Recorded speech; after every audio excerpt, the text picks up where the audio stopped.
Okay. There's so much noise outside my window at all times. It's like impossible to do anything, honestly. Okay, here we go. I'm gonna show you guys my little lantern my mom got me. Cause I will put my candles anywhere, child. Okay. You are getting sleepy. You are getting sleepy. You are getting sleepy. Sleepy. You are getting sleepy.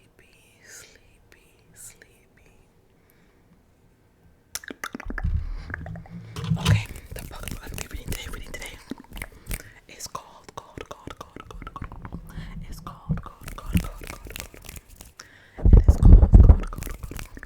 American Dirt. I spoke about this yesterday in my video. But if you haven't seen it, I'm gonna explain again. This book is called American Dirt, and basically it's about a mother and her son trying to escape the cartel. I don't want to explain more because it's gonna explain everything in the bit that I read for you. So got my little tea here, which is super sweet. Put too much in there. Too much sugar. But yeah, let's start. Chapter 1. Now this is a very heavy book. If you don't like violence in books, definitely do not watch this video. It's gonna be tongue clicking,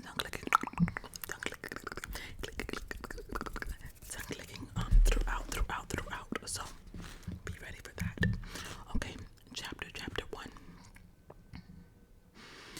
One of the very first bullets comes in through the open window above the toilet where Luca is standing. He doesn't immediately understand it's a bullet at all, and it's only luck that it doesn't strike him between the eyes. Luca hardly registers the mild noise it makes as it flies past and lodges into the tiled wall behind him. But the wash of bullets that follows is loud, booming and thudding, clacking with helicopter speed. There was a raft of screams too, but that noise is short-lived, soon exterminated by the gunfire. Before Luca can zip his pants, lower the lid, and climb up to look out, the bathroom door swings open and Mommy is there. Mommy is there. Mio, bang, she says, so quietly that Luca doesn't hear her. Her hands are not gentle. She propels him into the shower, towards the shower. He trips on the raised tile step and falls forward onto his hands. He tastes, Mommy lands on top of him, and his teeth pierce his lip in the tumble. He tastes blood. One dark droplet makes a tiny circle of red against the bright green shower tile. Mommy shoves Luca into the corner. There's no door on this shower, no curtain. It's only a corner of his abuela's bathroom with a third tile wall built to suggest a stall. This wall is around 5.5 feet high and 3 feet long. Just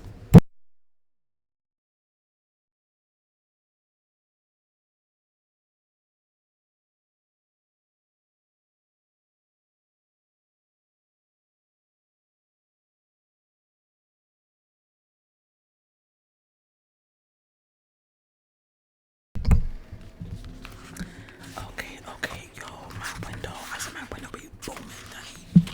Booming. Okay, just this wall. So remember, they're in the bathroom. This wall is around 5.5 feet high and 3 feet long. Just large enough with some luck to shield Luca and his mother from sight. Luca's back is wedged, his small shoulders touching both walls. His knees are drawn up to his chin, and Mommy is clenched around him like a tortoise's shell. The door of the bathroom remains open, which worries Luca, though he can't see beyond the shield of his mother's body, behind the half barricade of his abuela's shower wall. He'd like to wriggle out and tip that door lightly with his finger. He'd like to swing it shut. He doesn't know that his mother left it open on purpose, that a closed door only invites closer scrutiny. The clatter of gunfire outside continues, joined by an odor of charcoal and burning meat. Papi is grilling carne asada out there and Luca's favorite chicken drumsticks. He likes them only a tiny bit blackened, the crispy tang of the skins. His mother pulls her head up long enough to look him in the eye. She puts her hand on both sides of his face and tries to cover his ears. Outside, the gunfire slows. It ceases and then returns in short bursts, mirroring, Luca thinks, the sporadic of wild rhythm of his heart. In between the racket, Luca can still hear the radio, a woman's voice announcing La Mejor 100.1 FM Acapulco. If I'm tearing this up, ignore me, bro. Followed by the banda MS singing about how happy they are to be in love. Someone shoots the radio and there's laughter. Men's voices, 2 or 3, Luca can't tell. Hard boot steps on Abuela's patio. Is he here? One of the voices is just outside the window. Here. What about the kid? Mira, there's a boy here. That's him? Luca's cousin Adrian. He's wearing cleats and his Hernandez jersey. Adrian can juggle a balloon de football on his knees 47 times without dropping it. I don't know. Looks the right age. Take a picture. Hey, chicken, another voice says. Man, this looks good. You want some chicken? Luca's head is beneath Mommy's chin. Her body knotted tightly around him. Forget the chicken, pendejo. Check the house. Luca's mommy rocks in her squatting position, pushing Luca even harder into the tiled wall. She squeezes against him, and together they hear the squeak and bang of the back door. Footsteps in the kitchen, the intermittent rattle of bullets in the house. Mommy turns her head and notices vivid against the tile floor, the lone spot of Luca's blood. Illuminated by the slant of light from the window, Luca feels her breath snag in her chest. The house is quiet now. The hallway that ends at the door of the bathroom is carpeted. Mommy tugs her shirt sleeve over her hand, and Luca watches in horror as she leans away from him towards that telltale splatter of blood. She runs her sleeve over it, leaving only a faint smear, and then pitches back to him just as the man in the hallway uses the butt of his AK-47 to nudge the door and the rest of the way open. There must be 3 of them because Luca can still hear voices in the yard. On the other side of the wall, of the shower wall, the third man unzips his pants and empties his bladder into Abuela's toilet. Luca does not breathe. Mommy does not breathe. Their eyes are closed. Their bodies motionless. Even their adrenaline is suspended within the calcified well of their stillness. The man's hiccups washes his hands. He dries them on Abuela's good yellow towel, the one she only puts out for guests. They don't move after the man leaves, even after they hear the squeak and bang once more of the kitchen door. They stay there, fixed in their tight knot of arms and legs and knees and chins and clenched eyelids and locked fingers, even after they hear the man join his compatriots outside, after they hear him announce the house is clear and he's going to eat chicken now because there's no excuse for letting good barbecue go to waste, not when there are children starving in Africa. The man is close enough outside the window that Luca can hear the moist, rubbery smacking sounds his mouth makes with the chicken. Luca concentrates on breathing in and out without sound. He tells himself that this is just a bad dream, a terrible dream, but one he's had many times before. He always awakens heart pounding and finds himself flooded with relief. It was just a dream. Because these are modern boogeymen of Uber in Mexico. Because even parents who take care not to discuss the violence in front of them, to change the radio station when there's news of another shooting, to conceal the worst of their own fears cannot prevent their children from talking to other children. On the swings, I keep breathing in. On the swings at the football field, in the boys' bathroom, at school, the gruesome stories gather and swell. These kids, rich, poor, middle class, have all seen bodies in the streets. Casual murder. And they know from talking to one another that there's a hierarchy of danger, that some families are at greater risk than others. So although Luca never saw the least scrap of evidence of that risk from his parents, even though they demonstrated their courage impeccably before their son, he knew that this day would come. But the truth is not often, so does nothing. But that truth does nothing to soften its arrival. It's a long while before Luca's mother removes the clamp of her hand from the back of his neck, before she leans back far enough for him to notice that the angle of light falling through the bathroom window has changed. There's a blessing in the moments after terror, and before confirmation. But at last he moves his body. Luca experiences a brief lurching acceleration. Sorry, I have to burp. Sorry. At the very fact of his being alive. For a moment he enjoys the ragged passage of breath through his chest. He places his palms flat to feel the cool press of towels beneath his skin. Mammy collapses against the wall across from him and works her jaw in a way that reveals the dimple in her left cheek. It's weird to see her. Good church shoes in the shower. Luca touches the cut on his lip. The blood has dried there, but he scratches it with his teeth and it opens again. He understands that were this a dream, he would not taste blood. At length, Mommy stands. Stay here, she instructs him in a whisper. Do not move until I come back for you. Do not make a sound. Do you understand? Luca lunges for her hand. Mommy, don't go. Mijo, I'll be right back. You stay here. Mommy pries Luca's fingers from her hand. Don't move, she says again. Good boy. Luca finds it easy to obey his mother's directive, not so much because he's an obedient child, but because he doesn't want to see.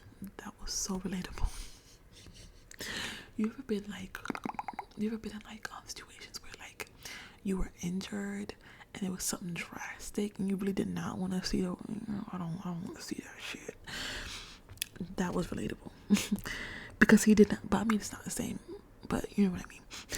He did not want to see his whole family out there in Abuela's backyard. Today is Saturday, April 7th. His cousin Jennifer's quinceañera, her 15th birthday party. She's wearing a long white dress. Her father and mother are there. Theo Alex and Thea Yemi, and Jennifer's younger brother, Adrian, who, because he already turned 9, likes to say he's a year older than Luca, even though they're really only 4 months apart. Before Luca had to pee, he and Adrian had been kicking a balloon around with their other primos. The mothers had been sitting around the table at the patio. Their ice palomas. Palomas sweating on the napkins. The last time they were all together at Abuela's house, Jennifer had accidentally walked in on Luca in the bathroom. And Jennifer was so mortified that today he made Mommy come with him and stand guard outside the door. Abuela did not like it. She told Mommy she was coddling him, that a boy his age should be able to go to the bathroom by himself. But Luca is only a child, so he gets away with things other kids don't. In any case, Luca is alone in the bathroom now, and he tries not to think it, but the thought swarms up unbidden. Those irritable words Mommy and Abuela exchange were perhaps the last one between them ever. Luca had approached the table wriggling, whispered into Mommy's ear. And Abuela seeing this, had shaken her head, wagged an admonishing finger at them both. Past her remarks, she had a way of smiling when she criticized. But Mommy always was on Luca's side. She rolled her eyes and pushed her chair back from the table anyway, ignoring her mother's disapproval. When was that? 10 minutes ago? 2 hours? Luca feels unmoored from the boundaries of time that have always existed. Outside the window, he hears Mommy's tentative footsteps, the soft scuff of her shoe through the remnants of something broken. A solitary gasp, too windy to be called a sob. Then a thickening of sound as she crosses the patio with purpose, depresses the keys on her phone. When she speaks, her voice has a stretched quality that Luca had never... Oh my God, I'm tearing this up. When she speaks, her voice has a stretched quality that Luca has never heard before. High and tight in the back of her throat. Send help.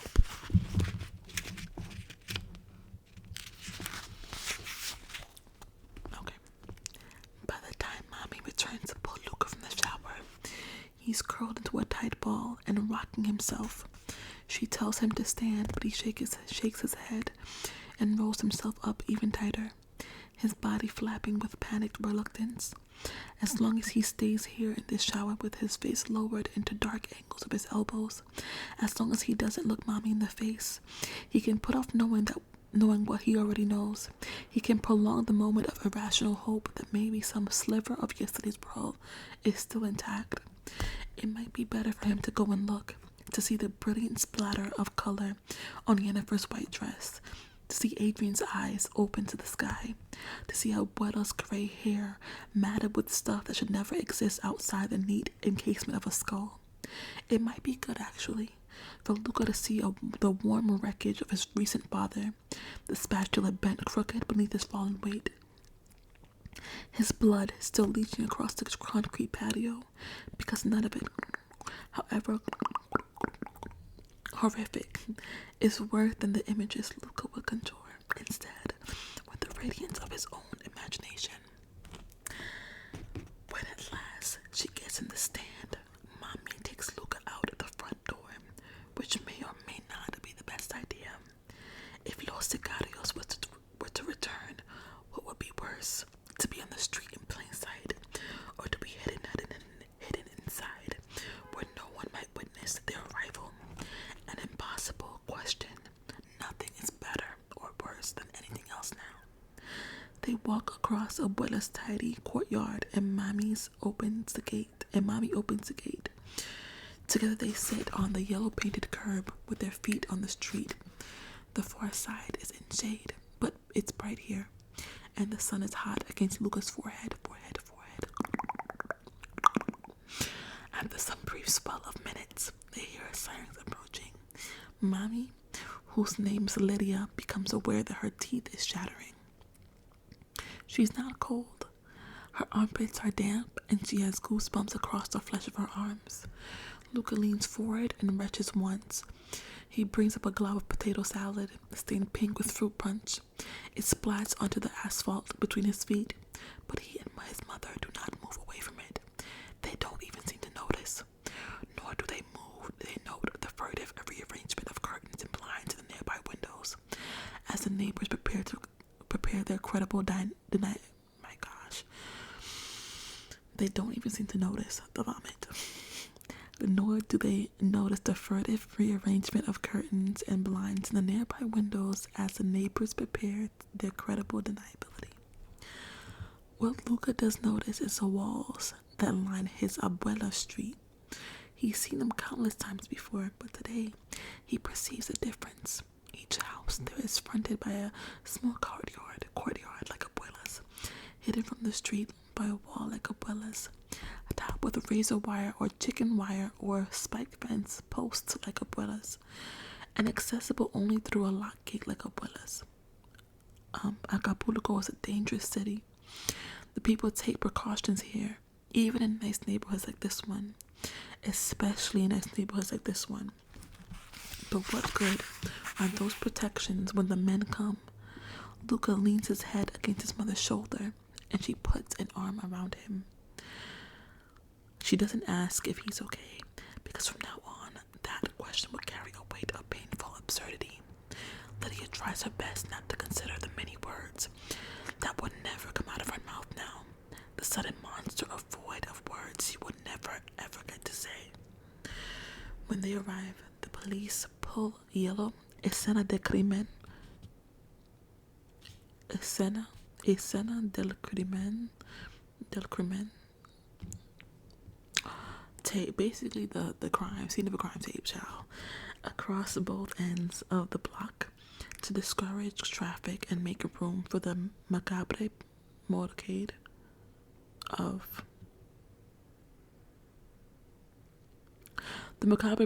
of emergency vehicles. There are a lot of officers, a whole army of them, who moved around and past Luca and Lydia with choreographed reference. Let me read that again. When they arrive, the police pull Yellow escena del crimen tape across both ends of the block to discourage traffic and make room for the macabre motorcade of emergency vehicles. There are a lot of officers, a whole army of them, who move around and pass Luca and Lydia with choreographed reverence. When the senior detective approaches and begins asking questions, Lydia hesitates for a moment, considering where to send Luca. He's too young to hear everything she needs to say. She should dispatch him to someone else for a few minutes, so she can forthright answers to these dreadful questions. She should send him to his father, his mother, his sister Yemi. But they are all... Oh. She should send him to his father, her mother, her sister Yemi. But they are all dead in the backyard, their bodies as close as toppled dominoes. It's all meaningless anyway. The police aren't going to help. Lydia begins to sob. Luca stands and places a cold curve of his hand across the back of his mother's neck. Give her a minute, he says, like a grown man. When the detective returns, there's a woman with him, the medical examiner, who addresses Luca directly. She puts a hand on his shoulder and asks if he'd like to sit in her truck. It says Semefo on the side, and the back doors are standing open. Mommy nods at him, so Luca goes with the woman and sits inside, dangling his feet over the back bumper. She offers him a sweating can, a cold refresco. Lydia's brain, which had been temporarily suspended by shock, begins working again, but it creeps like a sludge. She's still sitting on the curb, and the detective stands between her and her son. Did you see the shooter? He asks. Shooters, plural. I think there were 3 of them. She wishes the detective would step aside so she can keep Luca in her line of sight. He's only a dozen steps away. You saw them? No, we heard them. We were hiding in the shower. One came in and took a piss while we were in here. Maybe you can get fingerprints from the faucet. He washed his hands. Can you believe that? Lydia claps her hands loudly, as if to scare off the memory. There were at least 2 more voices outside. Did they say or do anything that might help identify them? She shakes her head. One ate the chicken. The detective writes pollo in his notebook. One asked if he was there, a specific target. Did they say who he was? A name? They didn't have to. It was my husband. The detective stops writing and looks at her expectantly. Your husband is Sebastian Perez Delgado, the reporter. Lydia nods, and the detective whistles through his teeth. He's here. She nods again on the patio with the spatula with the sign. I'm sorry, senora. Your husband received many threats, yes. Yes, but not recently. And what exactly was the nature of those threats? They told him to stop writing about the cartels, or they will kill his whole family. Her voice is flat. The detective takes a deep breath and looks at Lydia with what might be interpreted as sympathy. When was the last time he was threatened? Lydia shakes her head. I don't know, a long time ago. This wasn't supposed to happen. It wasn't supposed to happen. The detective folds his lip into a thin line and remains silent. they're gonna kill me too, she says, understanding that these words emerge. Understanding that only as these words emerge, they might be true. The detective did not move to contradict her. Unlike many of his colleagues, he's not sure which ones, but it doesn't matter. He happens to not be on the cartel payroll. He trusts no one.